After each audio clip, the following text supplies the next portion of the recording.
JG, first of all, great seeing you, man. Thanks for doing this. Thanks for having me on. Yeah, good to see you too. So Happy belated birthday. I heard you turned 45. Yeah, close. You're off by just a bit.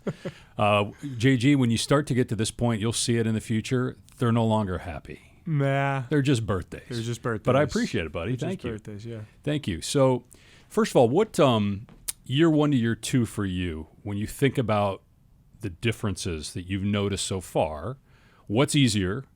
What's more challenging, maybe? I probably would say, Dave, that's a good question. Easier is you have kind of a template of what you used, how you did things, why you made those decisions. The hard thing is I always look and say, all right, we're going to make a change. Well, I was convicted on that. Why are we making a change? So I think it's just like turning over every stone to say, if we are going to make a change, here's why. Why are we doing that? Hopefully for the betterment of the players all the time. But I think that, we got a lot of good people in the building, and I lean on them.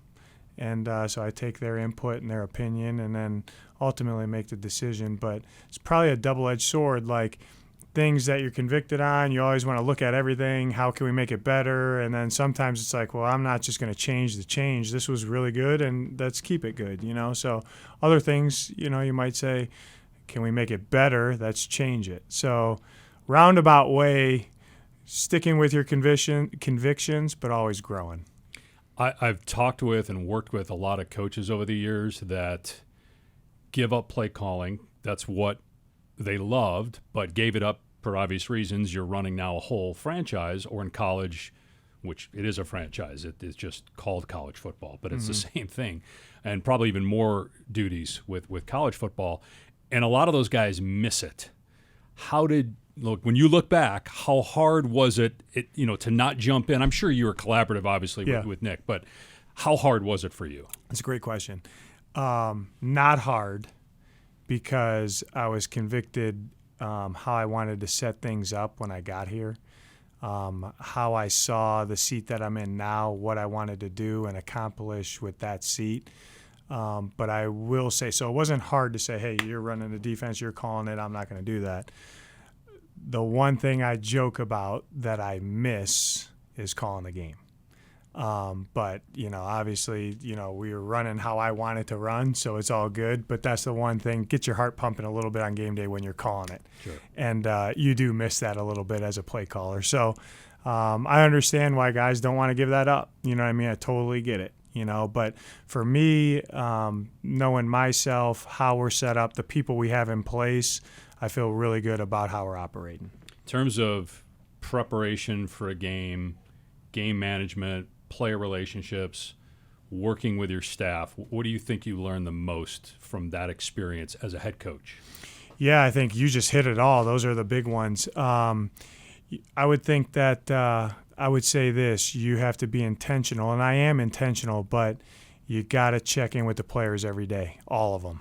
And it's hard to do, you know what I mean? Because there's a finite amount of time throughout the day that I'm either around them on the practice field, in the meeting room. But I like to check in with the players. I like to talk to the players. Some things just surface level, some things deeper than surface level.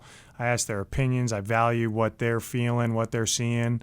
And it's a hard thing day in and day out to make sure you're staying on top of the connection that I have with the whole team, but with each individual. I'm sure it's even harder when you're dealing with a player who's injured and you're trying to build that relationship. Kyler loves you. Like, it's very clear. He's been very vocal about how much he likes you. How did you cultivate that relationship with him?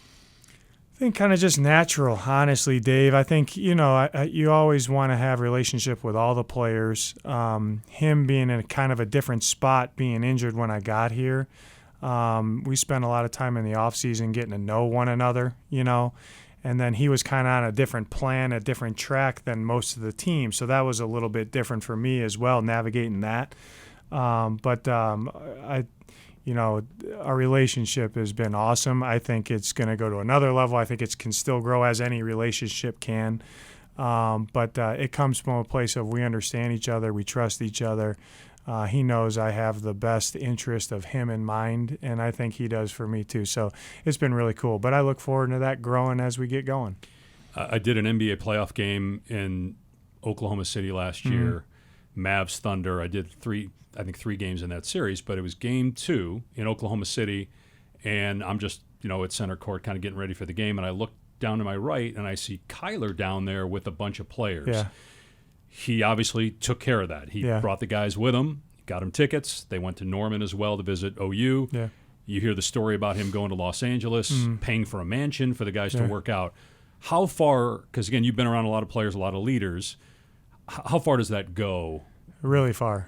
Really far. I think those type of experiences probably go further than what's inside the building.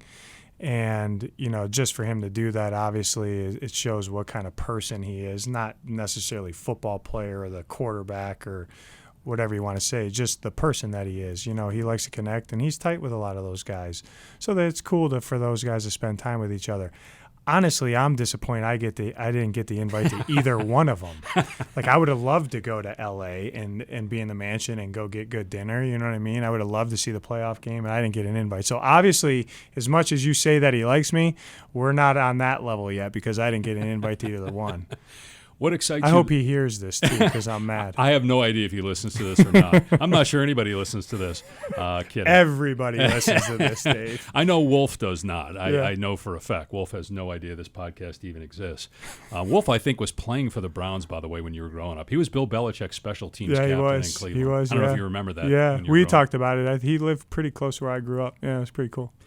What excites you the most now that you've seen Kyler going through camp, first offseason where he's healthy in your system? What excites you the most? Just time on task, the ability to take, something, at a surface level understanding, make it your own with Drew. The process of him going through, learning the offense, getting reps now, through OTAs and training camp. The ins and outs of with Drew and it's been really cool to see because he brings a lot to the table. You know what I mean? I always said, like, if you want to know about certain things about football, ask the players because they have a really cool understanding and a really cool perspective of the game. And I think that process has been really fun for me, a non-offensive guy, a defensive guy, to watch because I've learned so much, and it's really cool. And it forces growth when you go have that back and forth with the quarterback, and that's probably been the coolest thing for me. Obviously, everybody knows about the running ability, and I don't want to go over my skis here, but kind of watching him either here with the Cardinals or I did his games at Oklahoma or when he was at A&M even. His ball placement and accuracy are something I don't know that people realize how good that is. Mm-hmm. Obviously, that's very important in the NFL. Do you think that that's a part of his game because everybody focuses so much on the legs that scares D coordinators maybe more than the average fan might realize? Absolutely. I'll just use my experience going against him.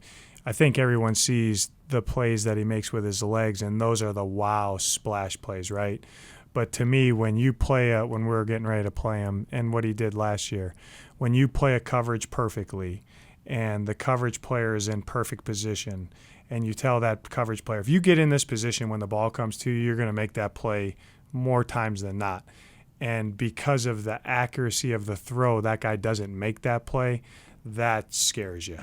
You know what I mean? Because it's like, man, he doesn't really miss a lot of throws. And even if we're perfect, they're probably good offense might beat good defense on this snap because of the quarterback play. So that's been really fun to watch, and just the natural progression of him going through with who he has now to throw it to, what he wants out of those guys and where he can put throws. It's been pretty cool to see. I want to ask you about several other guys in the offense, and we'll shift to defense. I'm just curious from your perspective, how do you think, and we won't know obviously till the season starts for sure, but how do you think the transition for Paris going from the right side? I think it's gonna be awesome. Yeah, I know. I mean, he's every day he's working at something. Maybe it's the same thing. Maybe it's something a little bit new. The finer details of playing that position. being on now that side, different footwork, different hand placement. But he's handled that awesome. He looked really comfortable. I remember when the media asked me, and I know year one I kind of didn't say what we were doing. Year two I was like, yeah, Paris is going to go left, and Jonah's going to go right. And they were kind of, oh. And I gave myself the out of right now, but maybe we'll switch it back, or maybe we might do something different. I think Monty and I looked at each other after the first week of just on air, and we're like, man, he looks pretty comfortable, And I said, let's just leave him there and let him go. He's doing a good job. So I'm having Ryan Day on, and he's going to talk about Paris, obviously, and talk about Marvin. I did the Cotton Bowl last year, and I want to get to Darius Robinson, who played in that game. Marvin did not play in that game, but whether it was Coach Day or Urban Meyer, who I've known forever, or other people around the program, they're like, this guy's been a pro for a long time. He's just playing in college. How quickly did you kind of sense that with Marvin Harrison, like that this guy's just a pro? Yeah, kind of immediately, and we had a good sense of that when we onboarded him. But I've been most impressed. Obviously, on the grass is one thing. I've been most impressed with how he handles himself in the building, what he does on a day-to-day basis off the field, from a health standpoint, from a mental standpoint, from an extra work standpoint. He's been really fun to watch, and he's setting himself up to be the best player that he can be. And that's, I think, his mindset when he walks in the building every day. You've got cuts coming here soon. How do you decide, based on the new kickoff rule, how much impact is there, like on the wide receiver room? When you start thinking about special teams and kickoff, return or kickoff coverage, big versus small, who's on the roster, who's not, is that more of a factor? It is, Dave. That's a good point. Like, when you look at that play now, it's a fairly significantly different play now, right? And you're looking at different ways to, either return it or cover it. And body types and skill sets go into that, where it's going to look a little bit different than it has in years past just because of the lack of space, And I laugh. I stand either behind the kickoff team or stand behind the kickoff return team, and it's like, oh, man, there's a lot of space. And then within like 0.13 of a second, it's like whoosh. Yeah. It just closes fast, And you see the benefit of having some bigger bodies in there. So just been doing a great job with that, and we'll never be a finished product this whole year, I'm sure. We'll always try to tinker and adapt and see who's up, who's down. All that stuff goes into that. But the guys have done a really good job of trying to learn the right techniques that we want them to play with, the right violence that we want them to play with, and make impact for both of those phases, make an impact for us. So I'm excited about it. Going into this last preseason game, how would you evaluate the backup quarterback situation? Yeah, it's pretty close. So, they've both done really good jobs of operation and throws and extending plays and making plays with their legs. When both of them go in, we don't change the offense at all, which is kind of a luxury. Not all the time that's the case. When your backup goes in, he might not have the skill set of the starter. Both these guys can operate on the move, get out of the pocket, play from in the pocket. Quarterback run game's alive with both of them. So that's been pretty cool to see. It's just kind of the same offense, just little tweaks here and there. But a lot of competition right now for that spot. On the defensive side, I mentioned doing the Cotton Bowl. So when we go in to do, and you do this with the media, obviously, with the TV guys when they come in. Same thing, we go in and have production meeting and meet with the coaches and players. And I remember meeting with Darius Robinson, and we all kind of walked out of that meeting in Dallas, and we're like, we're going to work for this guy one day. Obviously on tape, it was the guy's, a monster, but like his personality, unreal. Like, this guy's going to run the league. It's unreal. I mean, he's so serious.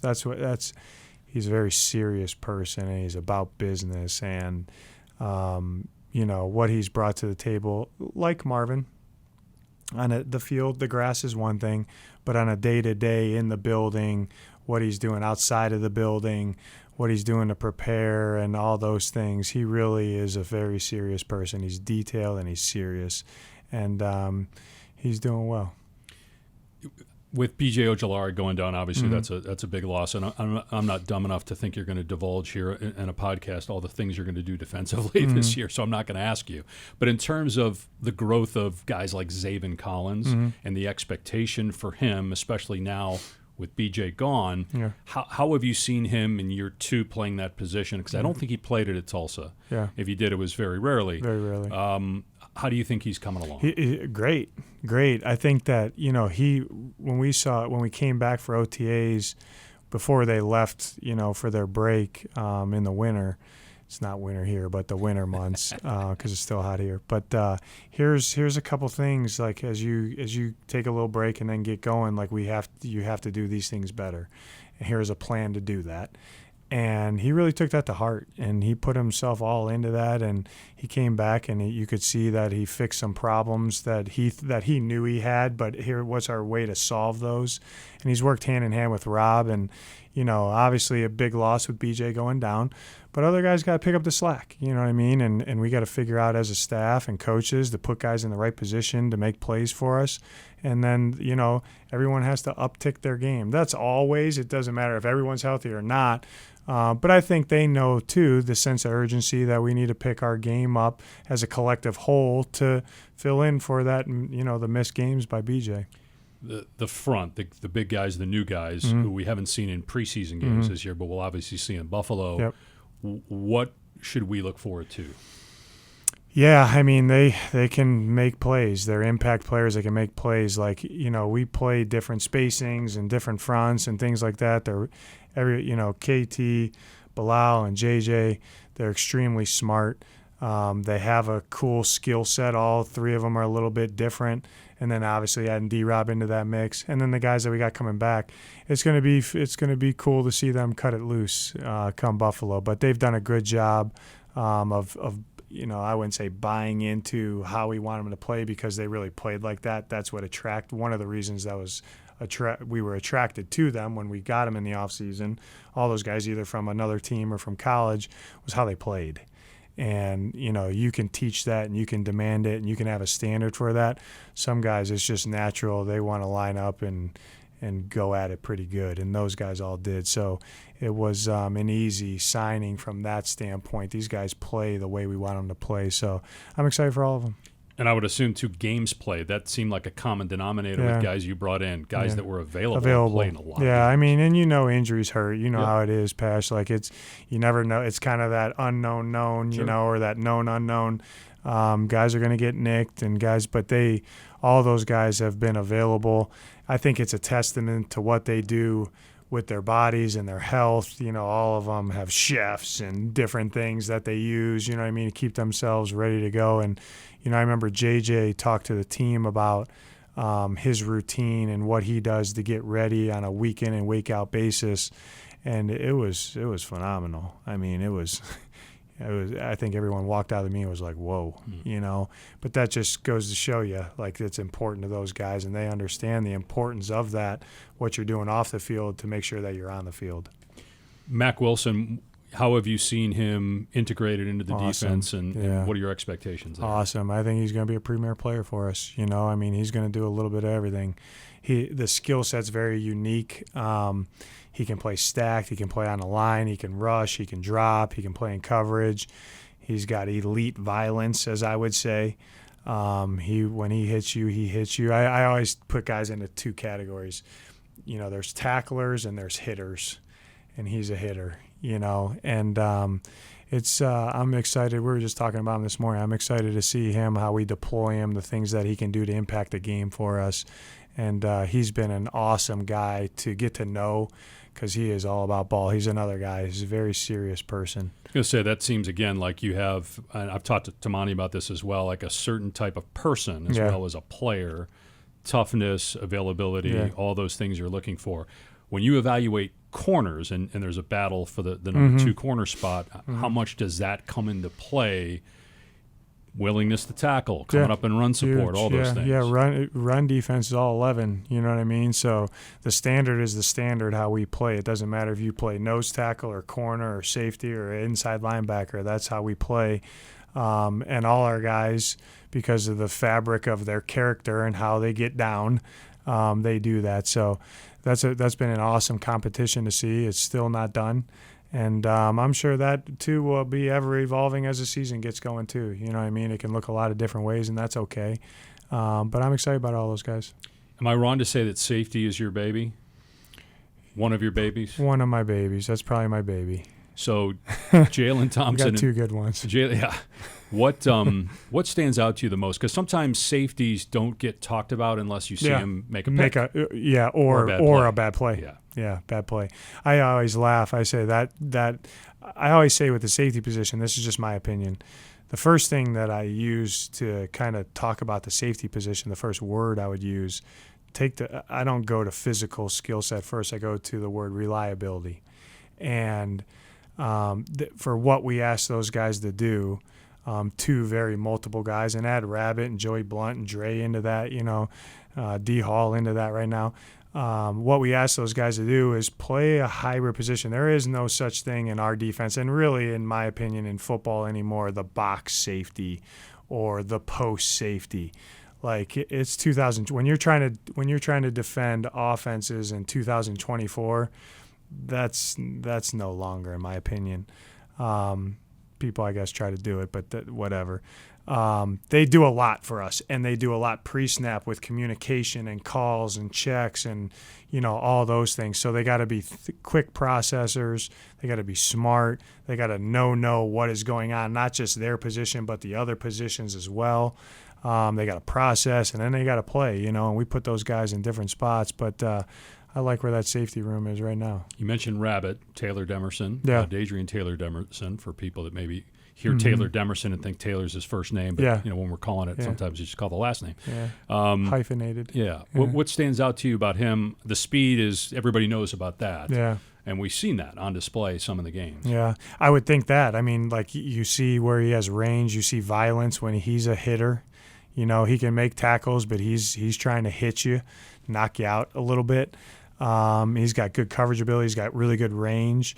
And I think he's really taken a step this last 10 days, kind of right before week 1 and then going to Indy, of the reliability part. You know what I mean? And it's not to say that he wasn't reliable. It's just like, do you see how those 2 yards would make a difference where you're aligned? And it's like that type of detail that goes into winning and losing the down for yourself if the ball comes to you. And he's done a really good job with that. I remember this was an Alabama practice at the Sugar Bowl 2 years ago, and watching Nick Saban out there coaching the DBs in practice like he was a DB coach. Yeah. And you said earlier there's parts of this you miss. How much do you have conversations with? A lot. Okay. I think the DB coaches get sick of me coming in their office. Why don't you go bug, the D-line coach or the tight end coach? Why are you always coming in here? We got 2 great DB coaches in Ryan Smith and Patrick Toney. A reason why we hired them. I knew I didn't want to micromanage that. Is at practice, do I add a little input? Yeah, I do. And they value that, I think. I don't, go overboard with that. But truthfully, Mike Zimmer was a little bit of the same way. I worked for him for 4 years. He's the head coach. He would mix it up in those DB drills. And as a coach, I learned from that. You know what I mean? Like, sure. JG, set up this drill a little bit different. Here, let me show you. And he would just jump in. And he didn't tell you he was jumping in. He was just jumping in. And I learned a lot. You know what I mean? And he's a head coach. He can do whatever he wants. You know what I mean? So I never took that as a slight or get my feelings hurt because the head coach is taking over a drill or something like that. The guy can flat out coach. You know what I mean? So just coach him up. You know what I mean? And I'll learn from that. And then when you're with the offense, then I'll make that drill a little bit better. You know what I mean? So it's been cool. But I think the DB coaches get a little tired of me walking in their offices. I know Philly's different. It's a unique sports town. So maybe as a coordinator, you walked around in that town and went out to dinner, and people came up to you and had suggestions. Yeah. Have you noticed that here as the head coach and getting a lot of suggestions? Yeah. It's a good sports town. I think that most of the time it's, hey, sign an autograph, take a picture, love what you're doing. It's been an awesome community for us in that regard. But there's certain fans, hey, you better do this a little better. Yeah, I got it. So no, it's been really positive. The fans are awesome. I love the fan base. Even when you're out of town, some of our players would allude to it. They're fans. I mean, they want to see us do well, and that's cool. Last couple, I'll get you out of here, and I appreciate the time. The age group you're in, it's kind of like there's a lot of guys now in the league that are around your age, guys that are your contemporaries, you either coach with or against. How much do you guys communicate, and do you notice a difference in terms of how you approach things than maybe guys that are 15, 20 years old? Because I think, like, as we all grew up under somebody, and you have all these different experiences and work for different people, and then you get with guys that are your age, and then you separate. Shane's one, Nick Sirianni's one, a bunch of different guys. But I think what's cool is you try to, if you're really about trying to improve and learn, you take all that, and then you kind of put your own spin on it and you make it your own. I think the game and how everything's set up does look a little bit different just because of how the game's evolved, and that starts really with the high school level and then college, and then that bleeds into the pros, so the game's evolved. Like, a defense that was awesome in 1995, you're not playing those quarterbacks or those formations or what those teams were doing. So you're not going to look like that. Like, I used to love this one call way back in the day, and I was like, man, we got to run that. And they were like, are you out of your mind? This ain't going to work. Like, look at what it's good. We don't even see iBack Pro. You know what I mean? I'm like, I guess you're right.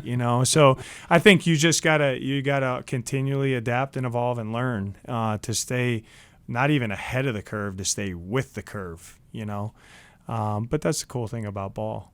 Was there anything, last one, whether it was you being around Bobby Petrino when you were either as a player or on his staff as a young guy, different stops in the NFL, or maybe even as an area scout or college scout, which you were, anything that like you were surprised last year, like, oh wow, I remember kind of this, and this helped me as a head coach? Yeah, I mean, I'll use Bobby as an example. That was kind of my first introduction when I'm 22, 23 years old coaching, right, or 24 as his quality control in Atlanta.